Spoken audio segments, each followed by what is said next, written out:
No sooner had polls closed in Iraq's Kurdish city of Sulaimaniya than anger at an unexpected sweep for its maligned dominant party boiled over.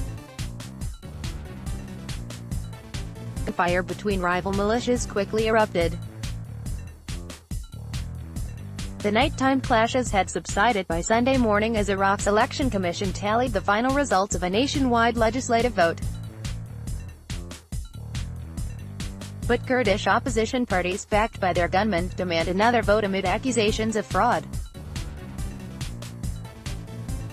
In this climate, many fear that Iraq's northern Kurdish-majority areas might turn into a factional battleground.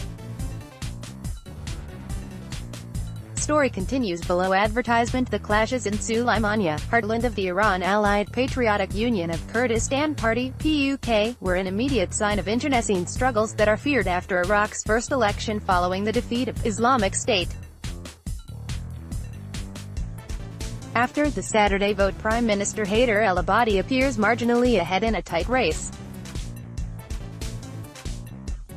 The Shiite Arab premier, a rare ally of both the United States and Iran, is trying to fend off powerful Shiite groups that could pull Baghdad closer to Tehran.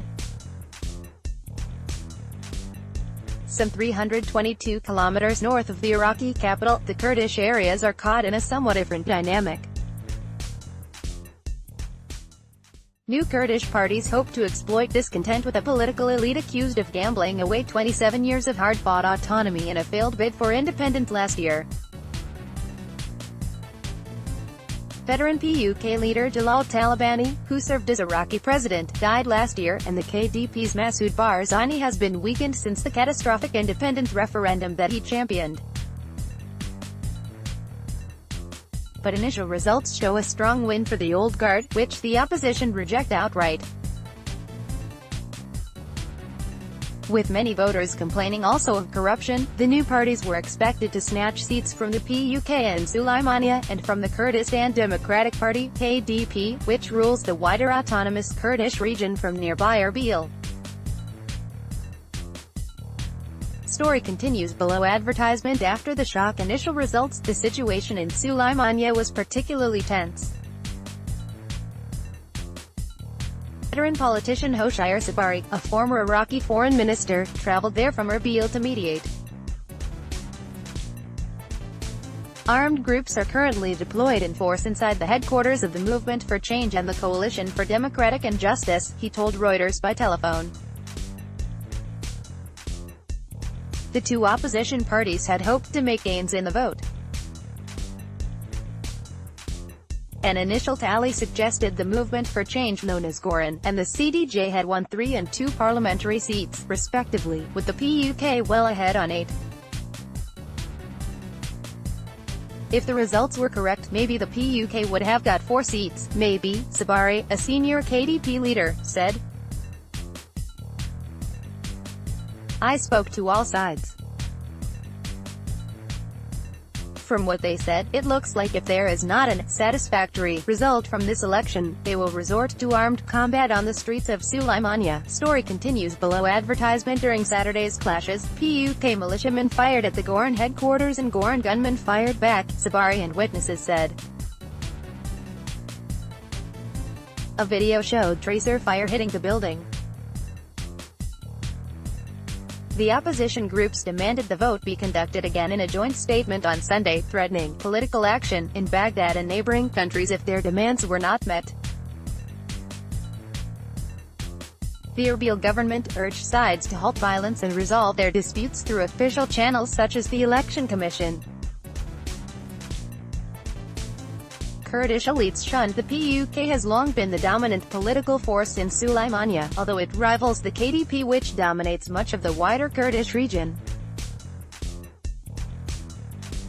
Many Kurds accuse both parties of backing down as Iraqi government forces and Shiite militias move to recapture the oil-rich Kirkuk region in October, bringing it back under Baghdad's control.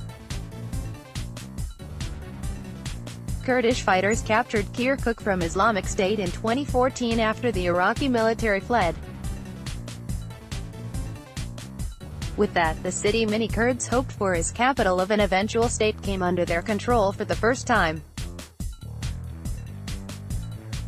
But the fatal decision to include Kirkuk in a referendum on Kurdish independence precipitated the advance by the Iraqi army, shattering that dream. In this atmosphere, many subdued Kurdish voters said they would vote for Gorn and the CDJ, which both splintered from the PUK campaigning on anti-corruption platforms.